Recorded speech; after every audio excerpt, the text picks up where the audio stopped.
मलाई लाग्छ नेपाली फुटबललाई साँच्चै माया गर्ने साथीहरू हुन्थ्यो भने आलोचना सँगसँगै सहयोग गरेको भए अझै धेरै विकास गर्न सक्थ्यौँ हामीले।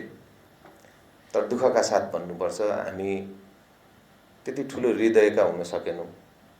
हामी फुटबल खेल्छौँ, फुटबलमा 90 मिनटपछि गेम ओभर हुन्छ, फ्रेन्डसिप हुन्छ, त्यो 90 मिनटको चाहिँ रस्साकसी बिर्सिनुपर्छ भन्न त भन्यौँ हामीले, तर हामीले वास्तवमा यो फुटबलेहरूले चाहिँ त्यस्तो व्यवहार गरागर गरेनौँ।